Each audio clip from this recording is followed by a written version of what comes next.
చంద్రబాబు, రేవంత్ రెడ్డి వీళ్ళు చేస్తున్నది హైబ్రిడ్ రాజకీయం అంటూ అంబటి రాంబాబు చేసినటువంటి వ్యాఖ్యలు ప్రస్తుతం రెండు తెలుగు రాష్ట్రాల రాజకీయ వర్గాల్లో కూడా చర్చనీయాంశంగా మారినాయి. మరి అంబటి రాంబాబు విమర్శలు ఎలా చూడాలి? ఇదే అంశం మనతో విశ్లేషించేందుకు ప్రముఖ రాజకీయ విశ్లేషకులు వడ్స్మల్ శ్రీనివాసరావు గారు ఉన్నారు. సార్ నమస్కారం. సార్, చంద్రబాబు నాయుడు, రేవంత్ రెడ్డి వీళ్ళు చేస్తుంది హైబ్రిడ్ రాజకీయం. అసలు బీజేపీ, కాంగ్రెస్ ఈ రెండు బద్ధ శత్రు పార్టీలు. అలాంటి రెండు పార్టీలని చంద్రబాబు నాయుడు గారు మేనేజ్ చేస్తున్నారు. ఒకవైపు అధికారికంగా బీజేపీతో పొత్తులో ఉండి కాంగ్రెస్ తో హాట్ లైన్ లో ఉన్నారు. రేవంత్ రెడ్డి ద్వారా ఇదంతా నడిపిస్తున్నారు. రేవంత్ రెడ్డి చంద్రబాబు బి టీం అంటూ అంబటి రాంబాబు చేసిన ఈ ఆరోపణలు ఎలా చూడాలి?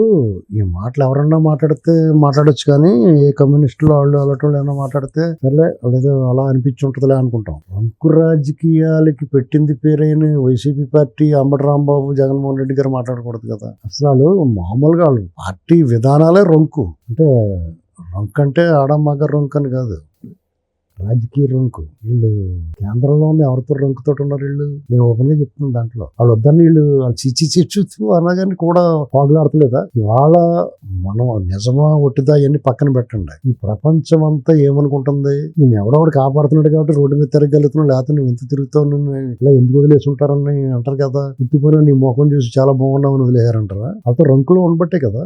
ఉన్నా కదండి. కేసీఆర్ గారితో మీదేమన్నా పవిత్ర ప్రేమ? కేసీఆర్ గారితో సంబంధం లేవు మీకు? కర్ణాటక కాంగ్రెస్ తో లేదా? శివకుమార్ వాళ్ళతో అక్కడ ఎంత హక్కుంటాను? నేను తెలంగాణలో ఎందుకు లేవు? ఇది కాంగ్రెసే కదా. కర్ణాటక ఎంత హక్కుంటుంది వెళ్ళి అంటే నీకు అక్కడ రంకు ఉంది. ఉంటే ఉందేమో. రేవంత్ రెడ్డి గారు ఇవాళ కాదు అలా లేడు. పిసిసి అధ్యక్షుడు అయినప్పుడు అవ్వకముందు కూడా తను విడిచిపెట్టి వచ్చిన పార్టీ పట్ల నేను అదే గౌరవ భావంతో ఆ నాయకుడి పట్ల గౌరవం, అభిమానంతో ఉంటాను. పార్టీ విడిచిపెట్టినంత మాత్రం నన్ను దూషించాల్సిన అవసరం లేదు. మీరు చెప్తారు అలాగా, రోజాకి, కొడాలనానికి, హార్మోనియం పెట్టికి మీ దగ్గర రావాలంటే వాళ్ళు తిట్టాలి అని చెప్పేసి వాళ్ళకు సిలబస్ ఇస్తారు, గైడ్. అందరూ అలా ఉంటారని ఎందుకు అనుకుంటారు? మీకు మళ్ళీ ఖచ్చితంగా రేవంత్ రెడ్డి గారు ఆయన చెప్పే ముఖ్యమంత్రి అయ్యాడు. ముఖ్యమంత్రి అయిన తర్వాత ఇలా లేడైనా. ముఖ్యమంత్రి అవ్వకముందు, పిసిసి అధ్యక్షుడు అవ్వకముందు, పార్టీలోకి వచ్చిన వెంటనే కూడా ఇలాగే ఉన్నాడు. పబ్లిక్ ప్లాట్ఫామ్ మీద మీడియా ముఖంగా డైరెక్ట్ గా చెప్పాడు లైవ్ ఛానల్లో. టీడీపీ గురించి, చంద్రబాబు నాయుడు గారి గురించి, ఎన్టీ రామారావు గారి గురించి ఓపెన్ గా మాట్లాడాడు. విమర్శలు కూడా చేసాడు. కొన్ని రామారావు గారి విమర్శ మీద కూడా విమర్శించాడు, చంద్రబాబు నాయుడు గారి మీద కూడా ఒకటి రెండు విమర్శలు చేశాడు. అంత మాత్రాన తిట్టాలని బూతులు తిట్టలేదు. పార్టీ విడిచిపెట్టి వచ్చాం కదా, వాళ్ళు అలాగా వాళ్ళు ఇలాగా. అక్కడే అతను గౌరవం పొందాడు. ఇతను పద్ధతి అయినాడు రా బాబు. ఇప్పుడు ఒక మనిషి గుణవంతుడు అనుకున్నప్పుడు అతనిలో మంచి లక్షణాలు కనపడతాయి అందరికి. అతని మీద ఒక సాఫ్ట్ కార్నర్ వస్తుంది పబ్లిక్ కి.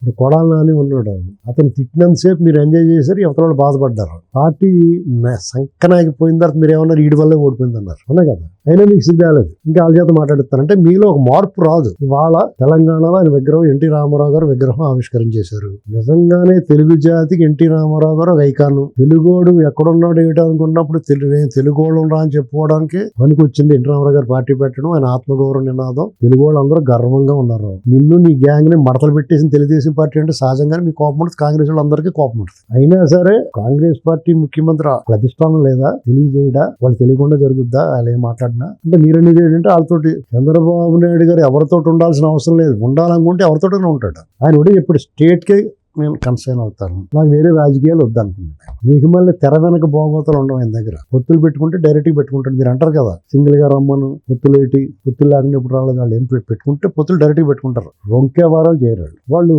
వాళ్ళకి అలవాటైంది ఎదటోళ్ళలాగా చేస్తారు. విజయసాయి రెడ్డిని మీరు ఎందుకు వాడేవారు? అసలు మేము జగన్మోహన్ రెడ్డి అని చేసి తెర వెనక భోగవతాలు ఏంటి? వాళ్ళకి అతను కాంగ్రెస్ వైపు చూస్తున్నాడు, ఏదైనా పుంజుకుంటుందేమో అని. ఎందుకంటే బీజేపీ బూట్లు నాకలేకపోతున్నాడు. అతను నాలుగు కరిగిపోయింది. ఎందుకంటే వాళ్ళు ఎప్పుడైతే టీడీపీతో పొత్తు పెట్టేసుకుని రేపు మొన్న గెలవడానికి సహకరించారో, గెలవడానికి సహకరించడం అంటే ఏంటి తెలుసా? ఎన్నికలా జరగటం. మీరు ఏమనుకుంటారు వాళ్ళు సహకరించడం అంటే? ఎన్నికలా జరగనిచ్చారు. లేకపోతే నీ దౌర్జన్యాలు నీ ఇష్టమైనట్టు అలా అండ చూసుకుని నువ్వు బేబత్సం సృష్టించేద్దు. అక్కడ నీ పిన్నెల రామకృష్ణారెడ్డి చూసాం కదా, వాళ్ళు భోగోతాం. ఇంకొక ఎమ్మెల్యే ఆడేమన్నా దాని మీద కొట్టించాడు ఒక ఆయన పాపం. ఇలాంటి అన్ని చోట్ల అన్ని రకాలు చేసేద్దని మీరు తోలు తీస్తారు. ఎలక్షన్ కమిషన్ చట్టం తన బంధం చేసుకుంటా పోయింది, రాజ్యాంగం ఉన్నాయి, దాంతో మీ ఆటలు సాగలా. అదే ఖచ్చితంగా బీజేపీ మీ ఏపీ ఉందనుకోండి, వాళ్ళు చూసి చూడండి వదిలేస్తారు, మీ ఇష్టం చేస్తారు. నేను ఓపెన్గా చెప్తున్నాను ఇందులో. అది నీకు కుదరలేదు, ఇప్పుడు నీకు కడుపుమంటది. బీజేపీ మాకు దెబ్బేస్తుంది, మమ్మల్ని కాదని పోయారు, నేను నాలుగు బూట్లు నాలుగు ఎదిగిపోయేలాగా నాకేం మనం అనుకుంటున్నారు మీరు. వాళ్ళకి బొమ్మరిల్లు సినిమాలో లాగా నీ చేతులు వాళ్ళ చేతిలోనే ఉన్నాయి. ఇంకా దీన్నేం వదిలేదు వాళ్ళు. కాబట్టి నువ్వు ఇలా నోటుకు వచ్చినట్టు మాట్లాడగలుగుతున్నావు, రోడ్డు మీద తిరగలుగుతున్నావు. వీళ్ళు కూడా ఎవరు ఆపినా ఎవరు అడ్డు వచ్చినా లోపల వేసేయగలరు నేను, ఎందుకంటే నువ్వు చేసిన నేరాలు కాబట్టి. కానీ వీళ్ళకి బేసిక్గా వాళ్ళకి ఆ ఉద్దేశం లేదు. చట్టమే నిన్ను లోపల వేయాలి. వీళ్ళు అనుకుని వేయరు, నువ్వు అనుకున్నప్పుడు వేయరు. చట్టం ఎప్పుడు వేస్తే అప్పుడే ఏనిస్తారు, అడ్డం పడరు వేయటానికి. అర్థమైందా? కాబట్టి మీ కడుపు మంటతో మాట్లాడడంలో అర్థం ఉంది, బాధ ఉంటుంది. కడుపులో నిప్పులు, చింత నిప్పులు మింగేసినటువంటి కడుపులో బర్న్ అయిపోతూ ఉంటుంది. ఎన్టీఆర్ విగ్రహం, అక్కడ కాంగ్రెస్ ముఖ్యమంత్రి మాటలు, మీ ఓడు కేసీఆర్ గారు మడతడిపోతాడు. ఇప్పుడు తెలుగుదేశం వాళ్ళందరూ ఇక్కడ ఎన్డీఏ పోటీ చేయకపోతే డైరెక్ట్ గా కాంగ్రెస్ వేసి పడతారు. ఇక్కడ ఓ 15-14% ఉంటుంది. మీరు ఏమనుకున్నా ఎంత ఏడ్చినా మీ ఓడికి అది కూడా ఉండదు ఇక్కడ. అర్థమైందండి? ఈ లోపల పవన్ కళ్యాణ్ గారు కూడా మొదలెడుతున్నారు. మీరు కూడా ఆయన కెలికి మామూలుగా మీరు ఆ మధ్యలో ఒక మంచి నిర్ణయం తీసుకున్నారు. పవన్ కళ్యాణ్ గారు జోలికి వెళ్ళకూడదండి. ఆయన ఎప్పుడైతే 10 ఏళ్ళు కలిసి ఉంటాం, 15 ఏళ్ళు కలిసి ఉంటాం అంటే కొంతమంది తొట్టిగానే ఆయన మీద గుసుకొలుపుతున్నారు. ఆయన తిక్కరేగి 20 ఏళ్ళు కలిసి ఉంటా ఉంటాడు ఈసారి. అర్థమైందా? అది అంచేత మీకు వాళ్ళు ఎవరు కలిసి ఉన్నా పోనీ మీకు మళ్ళీ సార్ ఆనవాళ్ళు కూడా ఉంటారు. మీరు ఈ రాష్ట్రంలో మిగతా పార్టీలు ఎలాగన్నా ఉండే కలిసి ఉంటారా, విడిపోతారా, ఏమైనా అవనే ఉండే. వైసీపీ పార్టీ మాత్రం మళ్ళీ సార్ ఆచూకీ లేకుండా పోద్దండి.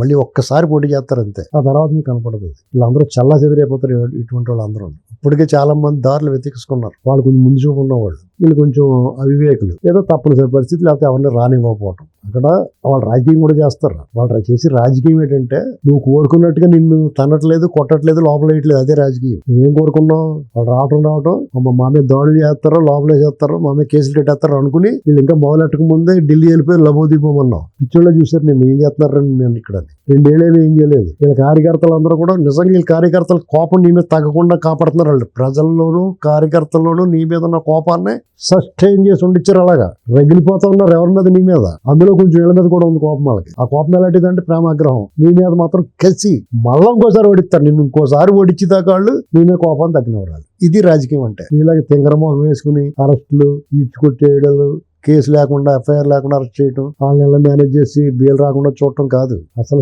రాజకీయం అంటే. ఇది బాధగా ఉండదు, అది అట్రాక్టివ్ గా ఉండదు. అది ఇలాంటి రాజకీయం. అట్రాక్టివ్ రాజకీయాలు ఎలాగుంటాయంటే, బొబ్బల రంక రామబ్రహ్మ అని ఉంటాడు సినిమాలో విలన్, బాలకృష్ణ గారు అని పట్టు కొట్టేసి ఈడ్చుకుని వెళ్తూ ఉంటాడు పోలీస్ స్టేషన్ కి. మీకు అంకుశ సినిమాలో రాజశేఖర్ కొట్టి తీసుకెళ్తూ ఉంటాడు. అలాగనమాట. మీకు అట్రాక్టివ్ రాజకీయాలు అంటే జయలలిత వీళ్ళందరినీ కరుణానిధి గారు వాళ్ళని అయ్యో గురువాయూరప్ప అని అరుచుకుంటే సారల రాయరు బయట కనపడేపోలా లింగులు ఊడిపోయి పరిగెట్టేశారు. అలాంటి మీకు అట్రాక్టివ్ గా మంచి ఎంటర్టైన్మెంట్ గా ఉంటాయి. కానీ రోజు తీరిపోద్ది. జనం ఎలా ఉంటుందంటే మైండ్ సెట్ వేరియబుల్ వాళ్ళది, కాన్స్టెంట్ గా ఉండదు, ఒకే అభిప్రాయం దగ్గర ఉండదు. ఇదేట ఇలా చేయొచ్చా బాబు గారు, మీరు చేస్తే ఒప్పుకున్నది.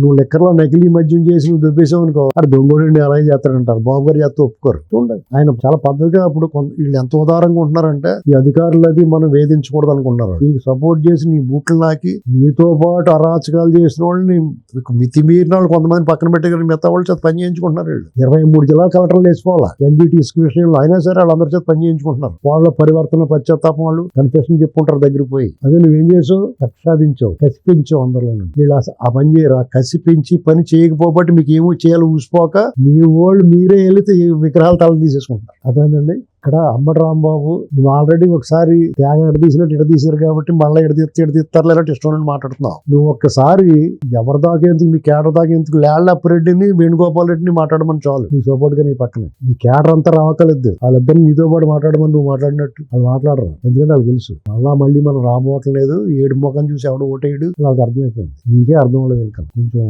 విగ్రహం పుష్టి బుర్ర తక్కువ కాబట్టి గుర్తుపెట్టుకో.